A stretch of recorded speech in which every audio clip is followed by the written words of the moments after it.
নমস্কার শ্রোতা বন্ধুরা, সন্ধ্যায় গল্পের আসর ইউটিউব চ্যানেলে তোমাদের সবাইকে স্বাগত। আজকের গল্প পদ্মপাতায় চল, কলমের ইমিতাকর। শালুকের ফোনটা ছেড়ে প্রবালে মা ধপ করে সোফায় বসে পড়লেন। শালুকের সম্বন্ধে যে ছবি তার চোখে আঁকা ছিল তা যেন পাল্টাতে শুরু করলো। এতদিন তিনি শালুককে অত্যন্ত নরম স্বভাবের মেয়ে হিসাবেই জানতেন।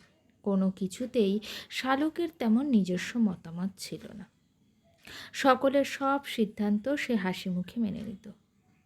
এই প্রথমবার তিনি শালুকের জেদ দেখলেন। তিনি ভেবেছিলেন একবার দুবার বললে শালুক এ বাড়িতে চলে আসবে। তখন ছেলেকে সামনে বসিয়ে দুজনে কথা শুনে মিটমাট করে দেবে। বিয়ের পর নতুন নতুন এমন কত ভুল বোঝাবুঝি হয়, বড়রা মাথা দিয়ে ঠিক করিয়ে দেয়। কিন্তু এখন তিনি টের পেলেন এ ঘটনার শিকড় অনেক গভীরে থাবা বসিয়েছে। লাউ ডগার মতো নরম শালুককে রাতারাতি যেন শক্ত শালকাঠে পরিণত করে দিয়েছে। তাছাড়া আরও একটা বিষয় তাকে ভাবাচ্ছে, শালুক মামাদের বিষয়টা কেন জানাতে চাইছে না, কী লুকোতে চাইছে সে। ছেলের মুখটা তার চোখে ভেসে উঠেছে। হাসি খুশি ছেলেটায় এসে থেকে একেবারে থম মেরে আছেন। দুজনের এত মিলমিশ ছিল, ভয় পেলেন শালুকের আগের তেমন কিছু কথা জানতে পারলে পলু যদি মানতে না পারে। শালুক কেন এতদিন বিষয়টা চেপেছিল, অথচ ওর মামারা সব জানে। কিছু তো নিশ্চয়ই, না হলে মামারা কি জানবে না? কিছু তো ছিল, তাই না? মায়ের মন ছেলের জন্য হু হু করে ওঠে। পলুর সাথে একবার কথা বলা একান্ত দরকার। রূপাদেবী উঠে গিয়ে প্রবালের ঘরে ঢোকেন। দেখলেন প্রবালের বিছানায় শুয়ে মোবাইলে কি যেন করছে। পাশে গিয়ে বসেন, ছেলের কপালে হাত রাখেন। কিরে পলু, ঘুম হয়েছে? না, হলো না, তাই উঠে পড়লাম। শালুকের সাথে ফোনে কথা বললাম। মোবাইলটা পাশে রেখে মায়ের দিকে তাকায় প্রবাল। জানিস, কতবার চলে আসতে বললাম, কিছুতেই রাজি হলো না। বলল তোমার ছেলে আমাকে অবিশ্বাস করে, তাই কোনো কৈফিয়ত দিতে চাই না, আর ফিরে যেতেও পারবে না। ওকে কেমন অন্য রকম লাগলো। এই শালুককে তো চিনতে পারছি না।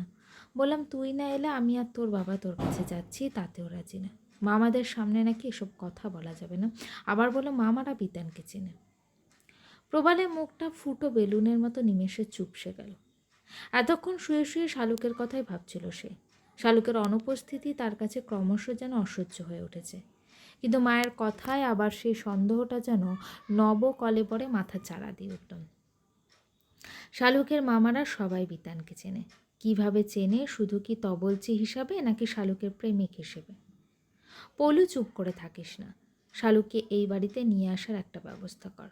তোরা দুজনে দুটো বাড়িতে থাকলে এই সমস্যা কোনো দিনও মিটবে না। ওর মামার বাড়ির সবাই কি ভাববে? প্রবাল একটু বিরক্ত নিয়ে বলল, ভাবতে দাও, আমরা কি করব? তোমাকে ওর হাতে পায়ে ধরতে কে বলেছিল? আমি বলেছি?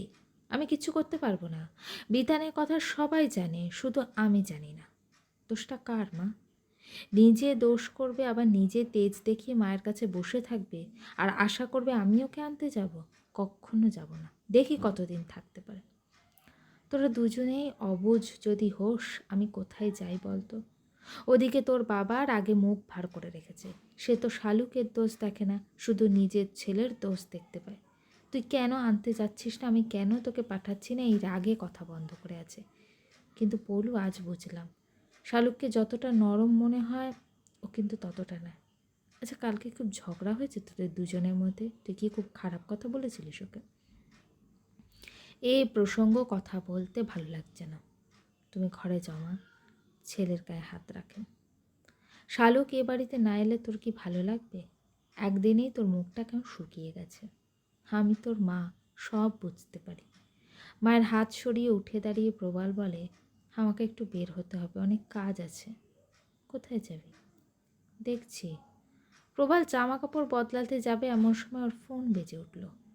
প্রবাল দেখল সানরাইজের শুভদীপের ফোন। একটু অবাক হলো, ভয়ও পেল। পুলিশের কিছু ঝামেলা হলো কি? শুভদীপও ফোন করছে কেন? যাই হোক, ফোনটা ধরল সে। শুভদীপ, বলো। স্যার ভালো আছেন? ম্যাডাম ঠিক আছেন? এই মোটামুটি আছি। স্যার, আপনাকে পরশু সকালে 10টা নাগাদ একবার আমাদের এখানে আসতে হবে। কেন? না মানে সানরাইজ থেকে আমরা কজন ওদিন বিতান চ্যাটার্জির মামাবাড়িতে যাব। ওই দিন ওনার কাজ মামাবাড়িতে হচ্ছে, বাবার অসুস্থ, তাই শিলিগুড়িতে ওনার সামনে কিছু করা হচ্ছে না। বিতানের মামাতো ভাই সেদিন যে হসপিটালে এসেছিল সে ফোন করে আমাদের যেতে বলেছে, আমরা এমনিতেই চেকটা দিতে যেতাম। তাই মিস্টার বাজাজ বললেন আপনাকে সঙ্গে নিয়ে যেতে। ঘটনাটা তো আপনার ফ্ল্যাটে ঘটেছে, তাই আর কি। কিন্তু আমি তো শিলিগুড়িতে এসেছি, আজই সকালে এসেছি। কিন্তু স্যার আপনাকে তো বিতানে ভাই চেনে, সেদিন হসপিটালে পরিচয় হয়েছিল, তাই আপনার যাওয়াটা একবার দরকার, মানে মানবিকতার খাতিরে। কলকাতায় থাকলে নিশ্চয়ই যেতাম, কিন্তু কালকে ফিরি কীভাবে? তাছাড়া আমার মানসিক অবস্থাটা বুঝতে পারছো। সব বুঝতে পারছি, কিন্তু তবুও বলবো আপনি যেভাবে হোক চলে আসুন। বিতানের পরিবার ইচ্ছে করলে আপনার অথবা ম্যাডামের নামে অনেক স্টেপ নিতে পারতো, তাহলে কিন্তু এত মসৃণ সব কিছু হতো না। আচ্ছা দেখছি। আর একটা কথা স্যার, এটা আমার পার্সোনাল রিকোয়েস্ট বলতে পারেন। কি? যদি পারেন আজকেই নয় অন্য যে কোনো দিন একবার বিতানের বাবাকে দেখে আসবেন। তিনি কতটা অসুস্থ, কী অবস্থা একবার দেখা দরকার। সবটাই তো শোনা কথা। এটা আমার মাথায় আছে, পাড়াটাও আমি চিনি, নিশ্চয়ই একবার দেখে আসবো, কিন্তু কালকে টিকিট পাবো কি না দেখতে হবে। স্যার আমাদের এজেন্ট আছে, বলবো? না, আগে নিজে একবার দেখে নিই, না হলে জানাচ্ছি। পরশু দিন 10টায় সানরাইজে দেখা হচ্ছে। একদম sir, good night. Good night. ফোনটা হাতে নিয়ে বিছানায় বসে পড়ল প্রবাল। মা ছেলের মুখের দিকে তাকিয়ে আছেন। কার ফোন রে? আমাদের ফ্ল্যাটের অফিস থেকে একজন ফোন করেছিল, আমাকে যেতে বলছে। কোথায়? ওই পিতানের মা বাড়িতে, পরশু দিন সকালে কাজ, ওখানে কলকাতায় হচ্ছে, এখানে বাবার সামনে হচ্ছে না। আহারে, অপমৃত্যু তো, তাই 3 দিনে কাজ হচ্ছে। বাবা আর কি দেখবে, কিন্তু তোকে যেতে হবে কেন? ওরা বলছে আমার ফ্ল্যাটে ঘটনাটা ঘটেছে, তাই চেক দেবার সময় আমাকে থাকতে হবে। প্রবালের মা একটু যেন ভয় পেলেন। পলু ওর বাড়ির লোক, তোকে আবার কিছু বলবে না তো? তুই একা যাবি, কিছু হবে না তো? কি হবে, বাড়ির লোক তো টাকা পেয়েই খুশি, কিছু করার হলে তারা কালকেই করতো। এখন দেখি কালকের টিকিট পাই কিনা। তুই তাহলে কবে ফিরবি? ভাবছি যখন, তাহলে একেবারে চতুর্থীর দিন ফিরবো, টিকিটটা তো কাটাই আছে। আর শালক কী করবে? কি করবে মানে, যেমন আছে থাকবে। প্রবালের মা ছেলের কাছে এগিয়ে আসেন, গায়ে হাত রাখেন। শোন না পুলু, তুই কাল যাচ্ছিস সেটা একবার ওকে ফোন করে জানা, নাহলে ও তো অভিমান করতে পারে। প্রবাল অবাক চোখে মায়ের দিকে তাকায়। তুমিও বাবার সুরে কথা বলছো মা?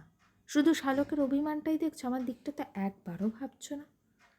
তা নয়, কিন্তু সামনে পুজো, যদি একবার মিটমাট হয়ে যেত। কিসের মিটমাট? আমি যতক্ষণ না সত্যিটা জানবো কিছুতেই ওকে ফোন করবো না। আর তোমরা যদি বারবার এক কথা বলতে থাকো তাহলে পুজোতেও আসবো না। পিছিয়ে আসলেন প্রবালের মা। নিজের ছেলেকে তিনি চেনেন, বুঝিয়ে সুঝিয়ে কোনো কাজ করানো কোনো দিনই এ ছেলেকে দিয়ে সম্ভব না। যতক্ষণ না নিজে থেকে উপলব্ধি করবে ততক্ষণ কারোর সাধ্য নেই রাজি করো। অতএব সময় আর ভাগ্যের ওপর পুরো ব্যাপারটা ছেড়ে দিতে হবে। ঘরে ঢুকলো মিমি। দাদার দিকে এগিয়ে যায়। দিদিভাই তোর ঘুম হয়েছে? কলেজ থেকে ফিরে তোর কাছে আসবো বললো মা, ঘরে ঢুকিস, আসবো মা বললো ঘরে ঢুকিস না। দাদাভাই ক্লান্ত, ঘুমাচ্ছে। একটু আগে বৌমণিকে ফোন করলাম, ফোন সুইচ অফ। যাকে, তুই চল আমার সাথে। প্রবাল ঘাড় নিচু করে মোবাইলের ট্রেনের টিকিট বুক করেছিল। মাথা তুলে অবাক হয়ে বোনের দিকে তাকিয়ে বলল, কোথায়? কোথায় আবার? বৌমণিকে আনতে। মা বললো তোদের মধ্যে কী সব ঝামেলা চলছে। চল চল, তুই একবার গেলেই সব ঠিক হয়ে যাবে। বৌমণিকে আজ আনতেই হবে, কাল থেকে ক্লাবে রিহার্সাল চলবে। চল, 7টা বেজে গেছে। দাদার হাত ধরে টানাটানি শুরু করলো মিমি। বনু, লাগছে, একটা জরুরি কাজ করছি। দাদার হাত থেকে মোবাইলটা কেড়ে নেয় মিমি। কোনো জরুরি কাজ নয়, তুই এক্ষুনি চল, তোর জন্য বৌমণি এ বাড়িতে আসছে না। প্রবাল গলা চালায়, বনু ফোনটা দে বলছি, টিকিট কাটছি। কিসের টিকিট? তোদের পুজোর আগে কোথাও যাওয়া হবে না। প্রবাল উঠে মিমির হাত থেকে জোর করে মোবাইলটা কেড়ে নিতে যায়। ছেলে মেয়ের কাণ্ড দেখে মাগিয়ে আসে। মিমি দাদাভাইকে মোবাইলটা দিয়ে দেয়, ওকে যেতেই হবে, কাল সকালে যেতেই হবে। মিমি হাসি খুশি মুখটা নিমেষে অন্ধকার হয়ে গেল। দাদার হাতে ফোনটা দিয়ে বলল, তোরা দুজনেই চলে যাবি? মা এগিয়ে আসে। না দাদাভাই, একা যাবে। বৌমণি থাকছে, অনেক ঘটনা ঘটেছে, তোকে তখন কিছু বলা হয়নি, এ ঘরে আর সব বলছি। দাদাভাইকে ছেড়ে দিয়ে কাল সকালে তুই বৌমণির সাথে যাস দেখা করতে। মিমি ফ্যাল করে চোখে একবার দাদার দিকে আর মায়ের দিকে তাকালো, তারপর ধীর পায়ে ঘর থেকে বেরিয়ে যাবে। এমন সময় প্রবল ডাকলো, মা টিকিট পেয়ে গেছে, কাল সকাল 6টায় ট্রেন। আচ্ছা। ছেলের জন্য একরাশ উদ্বেগ আর বিষাদ নিয়ে মেয়ের সাথে তিনি পাশের ঘরে চলে গেলেন। তিনি জানলেন দূরত্ব বাড়লে অভিমানের মেঘ ঘন হয়। শুধু জানেন না কবে মেঘ ভাঙা বৃষ্টিতে সব অভিমান ধুয়ে মুছে যাবে। গল্পটা কেমন লাগলো অবশ্যই কমেন্ট করে জানিও। আর আমার চ্যানেলে গল্পগুলো যদি তোমাদের ভালো লেগে থাকে চ্যানেলটিকে সাবস্ক্রাইব করে পাশে থাকো।